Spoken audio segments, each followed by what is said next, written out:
Hi, everyone, and welcome back to Master Your Merger. I'm Clint Kendrick, and today we're diving into one of the biggest and most underestimated drivers of successful M&A, employee retention. When most people think about M&A, they focus on deal terms, financial modeling, or integration timelines. But here's the reality.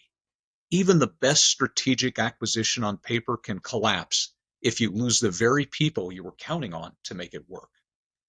Research shows that up to 30% of employees voluntarily leave after an M&A. And when critical employees leave, it creates a domino effect. Lost customers, delayed projects, broken culture, and ultimately missed financial targets. Employee retention after a merger isn't just a soft issue. It's a financial imperative and a major driver of whether a deal realizes its full value. So why do so many companies still get it wrong? It usually comes down to this. Retention isn't just about compensation or titles. It's also about trust, communication, and leadership alignment during the integration. When employees feel left in the dark, uncertain about their future, or disconnected from leadership after a deal, they don't wait around. They take their skills and often their key customer relationships or institutional knowledge somewhere else. The good news is that post-merger employee retention challenges aren't random and they aren't inevitable. They can be addressed strategically if you start early and lead intentionally. Here are 3 proven strategies for retaining employees during M&A. First, start early. Employee retention strategies need to be part of due diligence, not just an afterthought post-close. So identify your critical people before the deal is announced and plan for how to engage them and support them from day one. Second, focus on critical talent. Now, I know that this is a little controversial for some folks, but not every role carries the same weight post-merger. So you want to prioritize your high-impact leaders, your cultural carriers, and your customer-facing experts. Generic retention bonuses don't cut it.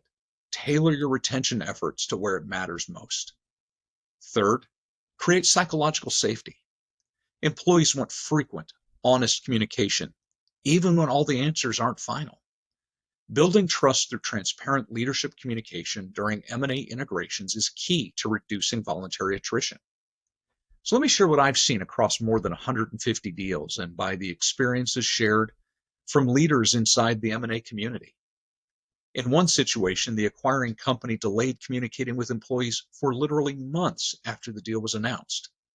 By the time they rolled out their formal engagement plans, over 20% of their top talent had already left. The integration struggled, customer relationships were devastated, and the cost of replacing the talent was massive, not just financially, but culturally. On the other hand, I've seen deals where leadership made it a priority to engage employees from day one. They shared updates early, made leaders highly visible, and created space for honest conversations. In those cases, companies were able to retain over 95% of their critical employees post-merger, and even strengthen engagement during a time of major change. Retention isn't about luck, it's about leadership. If you're serious about closing the M&A value gap and protecting your deal's success, you can't afford to overlook your people.